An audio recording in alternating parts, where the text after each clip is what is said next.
Bonjour à tous et bienvenue sur le plateau de Bonjour chez vous. Aujourd'hui, en ce lundi, nous allons vous encourager, vous fortifier si vous passez par des moments difficiles. On commence la semaine avec un bel encouragement. Tiens bon, une solution est à l'horizon. C'est une promesse qu'on vous fait. Il y a une solution, vous allez vous en sortir. Et je serai avec Annabelle et Michael pour cette émission. Hello, hello, hello. Yes, et ce n'est pas nous qui faisons la promesse, c'est Dieu qui l'a fait. Amen, Alléluia. Amen. Non, moi je ne peux pas promettre La source ça. la plus sûre et la plus crédible. Amen, elle est fiable. Moi, je ne suis pas fiable. Aujourd'hui, donc, on va encourager nos téléspectateurs et nous allons avoir une rubrique. Pasteur, j'ai une question avec toi, Annabelle. Tu veux que je lise la question ? Vas-y. Je la lis. Une question donc de Patricia du Cameroun. Comment garder mon cœur de l'amertume ?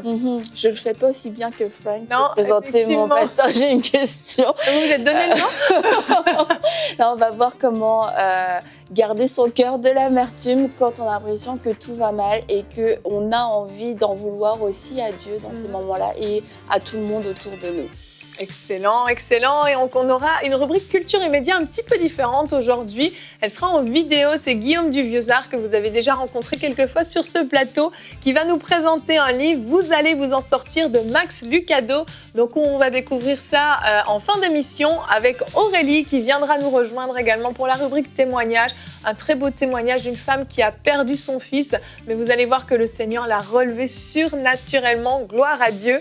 Et donc, on va commencer cette émission tout de suite avec une pensée du jour encourageante, j'en suis sûre. T'es prêt ? Je suis prêt. C'est parti pour la pensée du jour. Vous passez peut-être par des temps difficiles, des moments où vraiment la pression est forte et vous avez envie d'abandonner, tout en vous crie à l'aide, au secours, et vous avez l'impression que vous êtes à bout. Mais j'aimerais vous dire que dans ces moments-là, moi, mon secret, c'est toujours aller dans la parole de Dieu et de me dire, mais me fortifier en me disant que les hommes de foi, les héros de la foi de Hébreux 11 sont passés par des temps difficiles, eux aussi. Mais Dieu, à un moment donné, les a introduits dans des temps vraiment de faveur, des temps de bénédiction, des temps favorables. Et cette saison de désert, cette saison difficile a été couronnée de succès et ils sont rentrés dans les promesses de Dieu, ils ont hérité des promesses de Dieu. Et j'aimerais vous encourager aujourd'hui à travers l'histoire de David. David est un bon exemple pour nous parce que dans Actes au chapitre 13, Dieu dit « J'ai trouvé un homme selon mon cœur, fils d'Isaïe, David, qui accomplira toutes mes volontés. » Dieu l'identifie, Dieu envoie le prophète Samuel pour aller le chercher derrière avec les brebis.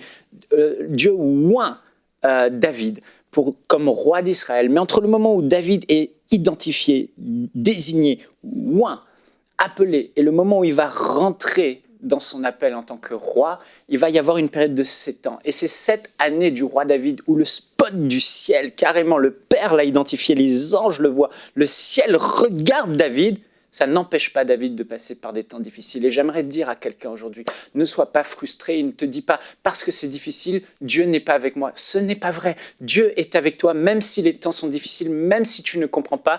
Refuse cette pensée et crois que Dieu est réellement avec toi parce qu'il est avec toi. Si tu es né de nouveau, tu es son enfant et son regard est sur ta vie comme il était sur la vie du roi David. Pendant ces 7 années, David est critiqué par ses frères. David est méprisé par sa femme, Michal. David est poursuivi pour être tué par Saül à maintes reprises. David fuit chez les Philistins. David fuit dans les cavernes. David est seul dans les cavernes. Puis ensuite, David se trouve chez les Moabites.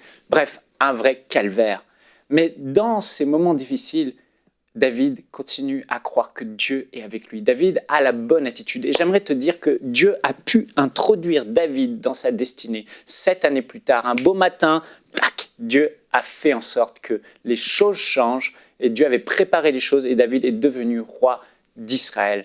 Il y aura une fin à ta souffrance. Mais la grande chose, la plus importante, c'est que Dieu, oui, est capable de te faire quitter cette saison du désert, de la souffrance pour t'introduire dans des temps de bénédiction, des temps de paix, des temps de calme, des temps où les promesses de Dieu s'accomplissent. Mais Dieu le fera si on a la bonne attitude. Et j'aimerais juste rapidement vous dire 4 choses que David a eues, 4 attitudes qu'il a eues.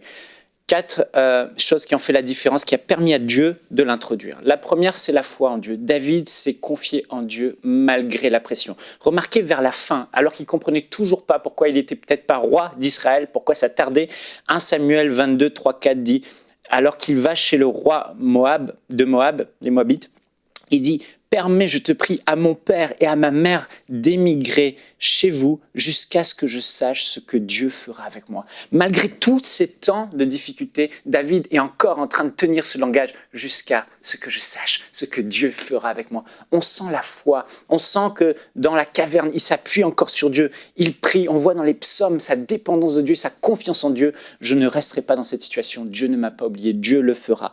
La foi, croire que Dieu va intervenir, lui faire confiance. Deuxième chose, c'est l'obéissance. Il est resté dans la crainte de Dieu malgré les moments de pression. Dans les temps de pression, le diable rôde, la tentation est là, et la tentation serait de faire du compromis, de commettre des péchés, d'essayer par nous-mêmes de faire du compromis pour sortir de là. Mais David est resté obéissant. Je serre ta parole contre mon cœur. Je marche dans l'intégrité. David, je me glorifierai en ta parole. David était un homme qui était intègre et qui obéissait à Dieu.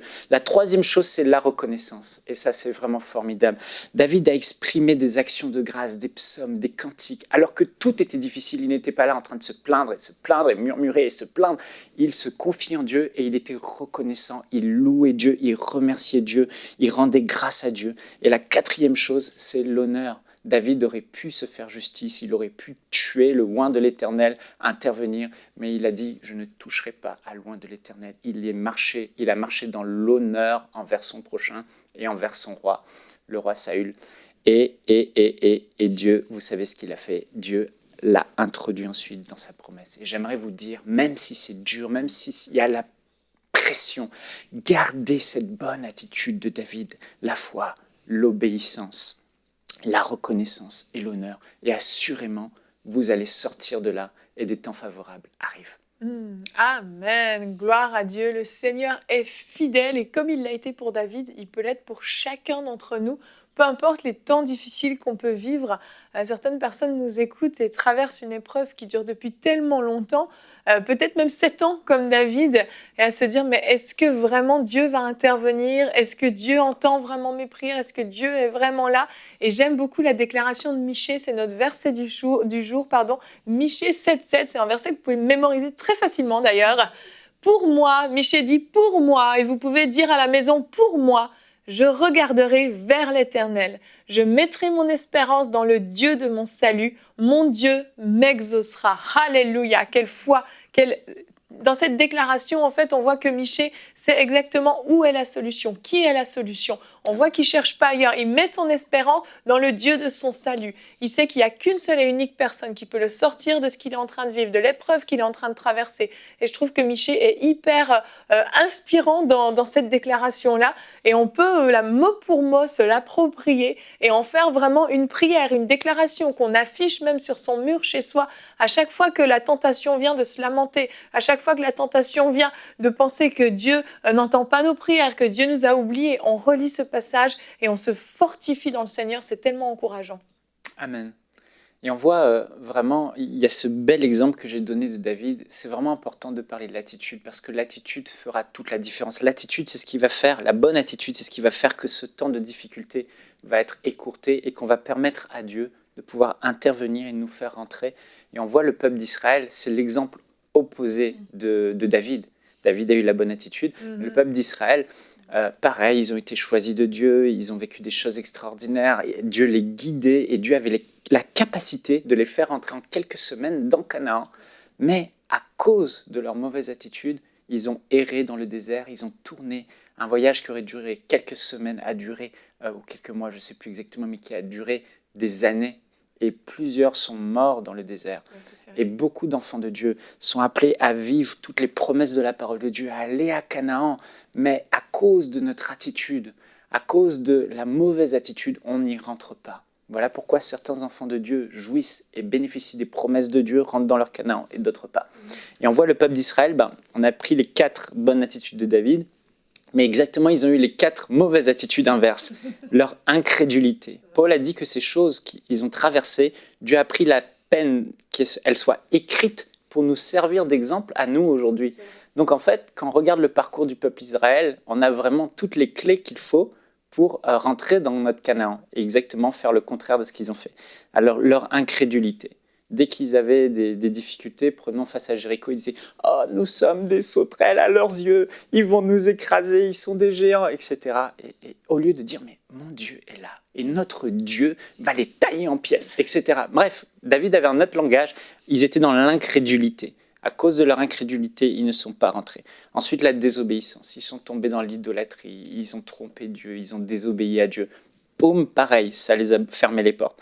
La plainte au lieu de la reconnaissance. Oh, on était mieux en Égypte, retournons en Égypte, mangeons les concombres d'Égypte. Et ils ont des cailles qui tombent du ciel, ils ont de la manne qui tombe du ciel, ça leur suffit pas. Et Annabelle qui déteste les concombres se dit mais pourquoi? Non, mais c'est vrai, mais c'est tellement à l'opposé de ce que Dieu veut, c'est tellement désagréable qu'on est en train de complètement, littéralement fermer la porte au ciel. Et on n'a que notre force naturelle pour nous faire entrer dans Canaan. Mais comment notre force naturelle va nous faire entrer dans Canaan? On a besoin de Dieu, on a besoin de son onction. Donc il faut la bonne attitude et la rébellion. Ils se sont rebellés contre Moïse, etc., etc. Rebellés contre Dieu. Et voilà, mais ils ont subi les conséquences. Donc simplement, quand on voit cet exemple-là, si on a la bonne attitude, on va quitter ces temps de désert rapidement et permettre à Dieu d'intervenir. Amen. Et quand on voit le peuple d'Israël, ce qui est toujours étonnant, c'est qu'ils avaient la promesse. C'est pas comme s'ils ne savaient pas où ils allaient, comme si ils étaient partis dans le néant. Ils savaient qu'ils allaient dans une terre promise, mais je sais pas, c'est comme les enfants. Ça fait 5 minutes qu'on est parti, on est bientôt arrivé. Ah, c'est long, oh là là, j'en ai marre, je suis fatiguée. Tu te dis, mais on vient de partir. Et en fait, c'est sûr que le peuple d'Israël, ça ressemble un peu à ça. Tu te dis, mais ils avaient tout. Je sais pas, c'est pas Dieu leur a même pas dit marcher par la foi. Ils avaient tout, ils avaient le plan de match pour le coup. Et avec le plan de match, c'est comme non, on comprend pas, on en a marre, on est fatigué, c'est pas bien, c'est pas assez, on veut retourner en arrière. Et en fait, c'est sûr que tous les points que tu as donnés, Mickaël, c'est tellement des points à prendre et puis à se dire, mais est-ce que, à quoi ressemble ma vie? Est-ce que je suis dans la foi? Est-ce que je suis dans la crédulité? Est-ce que je suis dans la reconnaissance ou est-ce que je suis dans la rébellion? Et en fait, ça va nous permettre aussi de comprendre pourquoi on en est là, parce que certaines personnes n'ont pas vu la solution parce qu'ils ont stagné dans leur vie. Et c'est pas le plan de Dieu. Dieu veut vous libérer de tout ça. Dieu veut vous faire avancer. Et je crois qu'aujourd'hui, c'est une émission qui permet de prendre conscience peut-être de notre attitude qui nous a bloqués. Et la solution est là. Il y a une solution à l'horizon. Et c'est le moment où nous, on a besoin de changer. Oui, exactement. Moi, j'aime les temps de désert. Il faut vraiment considérer le temps de désert comme un temps de... Je ne sais pas si je les aime, moi. Non, mais vraiment, mais c'est ton regard sur la chose. Si tu considères le temps de difficulté comme un temps de préparation, comme Dieu le voit. Dieu rend le désert agréable, en fait. Le peuple d'Israël, franchement, ils avaient à manger tous les jours, ils avaient de l'eau s'ils voulaient, etc. Mais Dieu, il nous accorde sa faveur même dans ces temps-là. On voit David, il est dans les cavernes. Mais qu'est-ce que Dieu fait? Dieu envoie 400 hommes, des vaillants hommes qui sont là. Mais pourquoi? Pour que David, dans ce temps de désert, apprenne le leadership. Et il va apprendre à leader ces hommes avant de leader tout le pays. C'est des temps de formation extraordinaires. Joseph dans la prison, chez Potiphar. Pourquoi Dieu a permis des temps de formation? Gère une maison, puis gère une grande prison, puis gère tout un pays. Et dans ces temps-là, si on change notre regard, on dit comment dans cette adversité Dieu va faire pour amener la faveur, pour amener, me former. Et les temps de désert aussi purifient nos cœurs. C'est des temps où Dieu dit, je t'ai fait passer par le creuset pour faire ressortir toutes les impuretés, pour que tu les vois et que tu te repentes et que tu changes. Les épreuves ne nous rendent pas mauvaises. Les épreuves révèlent ce qu'il y a de mauvais en nous. On réagit mal, c'est parce qu'en fait, il y a une racine mauvaise. La chair doit être détruite, l'amertume doit être détruite. Et ça, quand tu le vois surgir, tu dis, Seigneur, je change. Seigneur, je vois, je change. Et vite, Dieu nous introduit à Canaan. Exactement, et tu parles d'amertume et ça nous fait une très belle transition pour toi, Annabelle, pour répondre à la question de Patricia du Cameroun. Comment garder mon cœur de l'amertume? Et tu le disais en début d'émission, tu vas parler de cette amertume même qu'on peut avoir contre Dieu dans certaines situations. C'est sûr que lorsqu'on passe par des moments difficiles, comme par exemple David, il aurait pu avoir un cœur rempli d'amertume, mais Seigneur, pourquoi est-ce que je vis ça? Pourquoi il aurait pu se mettre à détester, à haïr Saül, à en vouloir à tout le monde? Et c'est quelquefois l'attitude qu'on peut avoir dans l'épreuve. Vous vous dites, mais Pourquoi est-ce que j'en suis là? Tout le monde avance sauf moi. Est-ce que Dieu m'a oublié? Est-ce que les autres m'ont oublié? Et quand on commence à avoir ce langage d'accusation, ça veut dire que l'amertume est rentrée dans notre cœur et qu'on a perdu un peu de vue qui était Dieu et ce qu'il voulait faire. Et je voulais prendre l'exemple de Naomi. C'est une femme qui malheureusement a laissé l'amertume aussi rentrer dans son cœur, mais dans sa bonté, on voit comment Dieu a agi dans sa vie et que finalement, elle aurait pu vivre la promesse de Dieu sans vivre l'amertume. Et je crois que c'est ce que le Seigneur veut nous enseigner. Oui, il y a des temps d'épreuve, mais on n'est pas obligé de les vivre avec de l'amertume dans le cœur, parce que l'amertume va nous pousser à dire des phrases, à dire des mots, à poser des actions qui auront des conséquences, qui font du mal à notre entourage, mais qui aussi discréditent quelquefois l'image de Dieu pour les gens autour de nous. C'est Dieu qui m'a fait ça, c'est Dieu qui est l'auteur de ma souffrance. Et j'aimerais commencer par vous dire, vous passez peut-être par une épreuve, par des moments difficiles, mais Dieu n'est pas l'auteur de la souffrance. Dieu est celui qui nous protège, Dieu est celui qui nous garde, et Dieu est celui qui amène la solution. Amen. Donc, Naomi, elle perd son mari et elle perd ses 2 fils. C'est sûr, c'est vraiment une situation horrible. Elle a changé de pays, c'est la famine, c'est horrible, c'est catastrophique, elle est brisée. Et là, elle se dit, je vais retourner d'où je viens, dans mon pays. Et il y a ces 2 belles filles qui veulent venir. Il y en a une qui finalement laisse tomber, mais Ruth finalement vient et l'accompagne. Et quand Naomi retourne dans sa ville, lorsqu'elles entrèrent dans Bethléem, toute la ville fut dans l'agitation à cause d'elle, et les femmes disaient « Est-ce bien Naomi ?» Et Naomi leur dit « Ne m'appelez pas Naomi, appelez-moi Mara, car le Tout-Puissant m'a rempli d'amertume. J'étais dans l'abondance à mon départ, et l'Éternel me ramène les mains vides. » Pourquoi m'appelleriez-vous Naomi après que l'Éternel s'est prononcé contre moi, après que le Tout-Puissant ait provoqué mon malheur? Et là, il y a plusieurs choses dans ce que Naomi dit. C'est vraiment Dieu qui a tout provoqué son malheur. C'est à cause de Dieu qu'elle en est là. Donc, appelez-moi amertume, c'est ma nouvelle identité. Quand je suis partie, j'étais dans l'abondance. Donc là, l'amertume déforme aussi la réalité. Si elle était dans l'abondance, pourquoi est-elle partie? Elle est partie parce qu'il y avait de la famine, en fait, à ce moment-là. Et elle dit, je reviens les mains vides, mais elle a Ruth, en fait, avec elle. Et Ruth est, à ce moment-là, dans sa vie, ça va être la personne qui va lui donner un avenir. Ça va être la personne que Dieu va utiliser pour lui donner un héritier, lui donner une retraite, une vieillesse heureuse. Mais l'amertume l'a complètement aveuglée. L'amertume lui fait croire que son passé était extraordinaire et lui fait croire que son présent, Dieu l'a maudite et qu'elle n'a plus de futur. Et c'est vraiment l'amertume qui vient l'aveugler. Et on va tout de suite sauter à la fin de l'histoire, au chapitre 4, et finalement Ruth va se marier avec Boaz et elle tombe enceinte, et là les femmes encore parlent à Naomi et elles disent: béni soit l'Éternel qu'il ne t'a pas laissé manquer aujourd'hui d'une personne ayant le droit de rachat, que son nom soit célébré en Israël. Cet enfant sera ton réconfort et le soutien de ta vieillesse, car ta belle-fille qui t'aime l'a mis au monde, elle qui vaut mieux pour toi que 7 fils. Wow. Et en fait, on voit qu'en peu de temps, Naomi qui dit « appelez-moi amertume parce que je n'ai plus rien, j'ai les mains vides », alors elle avait Ruth, la solution était à côté d'elle, et on voit que quelques temps plus tard, Ruth vaut pour toi plus que cette fille, cette belle fille qui t'aime. Et souvent, quand on est rempli d'amertume, on voit même pas la solution. On dit oui, la solution est à l'horizon, mais quelquefois la solution est à côté. Mais lorsque l'amertume a rempli notre cœur, on ne voit plus rien, on ne voit plus ce que Dieu veut faire, on oublie. Et peut-être que Naomi ne savait pas ce que Dieu voulait faire de cette façon-là, mais je veux vous rappeler, peu importe que vous ayez une parole ou pas, les promesses de Dieu sont oui et amen pour votre vie. Dieu veut vous sortir de ce problème. Dieu vient à votre secours, Dieu entend votre prière, et c'est vraiment la promesse que Dieu a sur votre vie. Donc n'oubliez pas cette promesse et ne faites pas comme Naomi qui a laissé l'amertume gagner son cœur, oubliant que Dieu était celui qui voulait intervenir en sa faveur. Amen, excellent, merci beaucoup Annabelle. Quel beau parallèle avec notre thème. Bravo.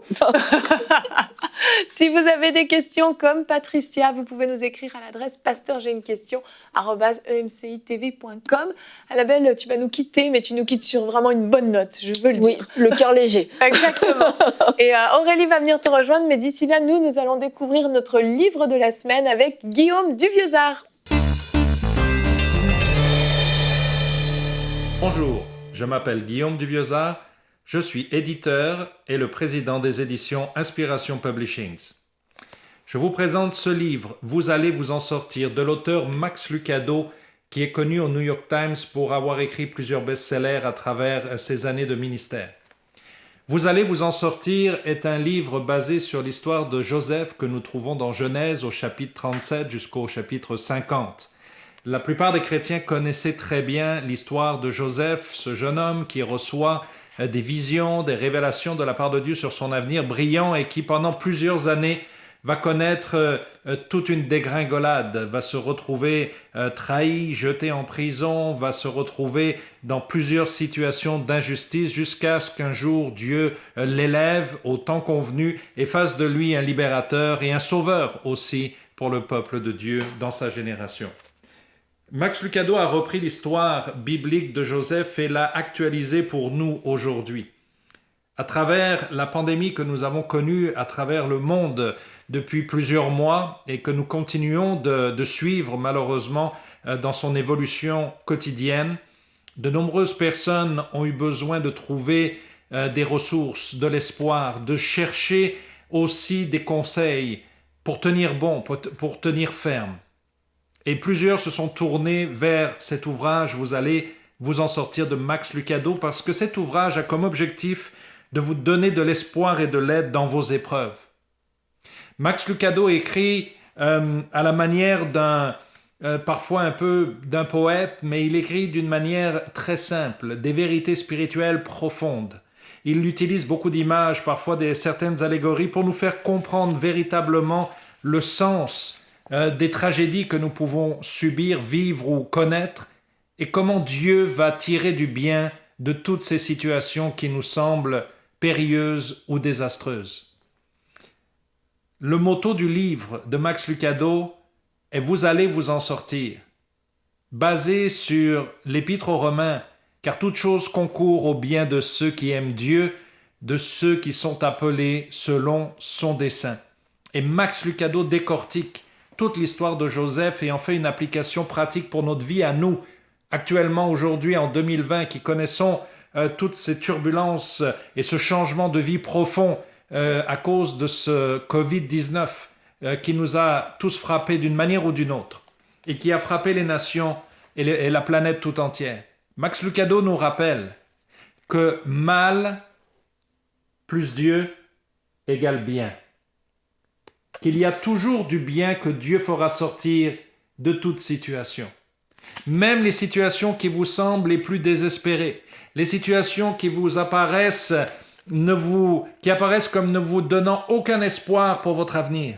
Peut-être vous êtes dans une situation actuellement où vous pensez que c'est fini pour vous, que ce soit le confinement, votre travail, l'activité économique, la perte d'emploi, que ce soit votre santé, que les choses sont allées trop loin pour vous et que c'est terminé. Mais la promesse de la Bible est claire. La promesse de la délivrance est biblique. Vous allez vous en sortir avec Dieu, en mettant votre confiance en Dieu et en reprenant courage. Procurez-vous ce livre, Vous allez vous en sortir, de Max Lucado. Vous allez recevoir une dose infinie spirituellement d'encouragement et de force pour continuer à traverser vos épreuves et à saisir une victoire nouvelle dans votre vie. Ce livre est disponible sur notre boutique inspiration.com. Je vous encourage à le prendre sans attendre. Soyez bénis. Merci beaucoup Guillaume, merci pour la présentation de ce beau livre et on enchaîne donc cette émission avec la rubrique témoignages. Et notre chère Aurélie nous a rejoint. Hello Aurélie. Oui, Hello. coucou, j'espère que vous allez bien, mais je sais que vous allez bien parce que vous avez déjà donné toutes les solutions de ce que j'ai entendu. Toutes, je sais pas, mais on a essayé. En tout cas, Michael a essayé. Oui, une grande partie. La liste n'était pas exhaustive, mais aujourd'hui, je vais vous parler de Nicole. Nicole est une femme, en fait, qui a perdu son fils. Et déjà, juste avec cette annonce, on peut réaliser à quel point sa vie a été difficile. Et elle nous explique qu'alors qu'elle était dans la vallée des pleurs, elle était paralysée par la douleur, elle était même mourante. Et il y a une phrase qu'elle a entendue de Dieu. Dieu lui a dit « Lève-toi, je t'ordonne d'être forte et d'aller encourager d'autres personnes. » Wow. Et elle a posé une question au Seigneur. Elle a dit « Mais comment je vais faire pour me relever, moi, alors que je suis en train de mourir ?» Donc, elle nous raconte tout ce qui s'est passé dans une vidéo qu'elle nous a enregistrée pour ce témoignage. Bonjour à toutes, bonjour à tous. C'est un plaisir pour moi de partager ce vécu avec vous. En effet, il y a 6 mois en arrière, mon fils est retourné auprès du Père. Pour moi, c'était un choc immense, car j'étais très très proche de mon fils. Par le passé, j'ai également perdu un bébé. J'étais en train de mourir de l'intérieur. J'avais l'impression qu'au fond de moi, un grand fossé se creusait qui allait m'engloutir. Je continuais à rechercher Dieu. Et quand j'ai écouté vos émissions, je dois dire que je me suis sentie transformée. Je me suis sentie fortifiée de l'intérieur et aussi dans ma foi. Aujourd'hui, je sais une chose, que le bras de Dieu est très fort pour délivrer et pour restaurer. Car je suis passée de crise d'angoisse à l'anxiété. Et le Seigneur a fait le miracle de la vie. Je vais mieux. J'ai repris le travail à 100%. Et chaque jour, je vois la main de Dieu dans ma vie. Ce psaume 84, verset 7, a été juste une source d'eau vive qui a jailli dans ma vie. Lorsqu'il traverse la vallée des pleurs, il la transforme en un lieu plein de sources. Et la pluie la couvre aussi de ses bénédictions. Je vous remercie à tous. Soyez bénis. Wow. Ouais, vous voyez comment elle a été relevée par la force et la puissance du Seigneur. C'est tellement une épreuve douloureuse que vraiment, il n'y a que Dieu qui peut mettre sa main là-dedans pour changer. Et comme elle a dit dans le psaume 84, lorsqu'il traverse la vallée de Baca, ou la vallée des pleurs, de lamentation, il la transforme en un lieu plein de sources et la pluie la couvre aussi de bénédictions. Et le verset continue même, leur force augmente pendant la marche. Et c'est ce que nous souhaitons vraiment à toutes les personnes qui passent par des moments difficiles, que votre vallée de Baca, votre vallée de pleurs se transforme en lieu de joie au nom de Jésus-Christ. Amen. Merci Aurélie pour ce très beau témoignage. Merci à Nicole. Je salue tous mes compatriotes suisses par la même occasion. Et vraiment, c'est des témoignages qui font du bien parce qu'on voit que malgré tout ce qu'elle a vécu, on ne peut pas imaginer la perte d'un enfant, comment ça peut créer un vide, comment ça peut briser un cœur. Mais on voit que le Seigneur, là aussi, l'a relevée avec une parole d'encouragement pour elle. Et elle nous encourage par son témoignage. Donc, gloire à Dieu. Si vous aussi, vous avez des témoignages, vous pouvez aller sur le site emcitv.com/témoignages, nous raconter ce que le Seigneur a fait dans votre vie au travers des émissions. Ça nous bénit toujours énormément. On va se retrouver demain pour notre journée de rubrique famille. Nous aurons notre invité de la semaine qui sera avec nous, Chris Talingano. Si ce nom vous est familier, vous pensez peut-être à Papa Talingano, comme on aime l'appeler affectueusement. C'est son fils qui sera avec nous. Espère encore au salut de ta famille. Ce sera notre thème du jour. Et vous allez voir que Christ a des choses à nous partager, lui-même de son propre vécu. On se retrouve demain. Merci de nous avoir suivis et bonjour chez vous.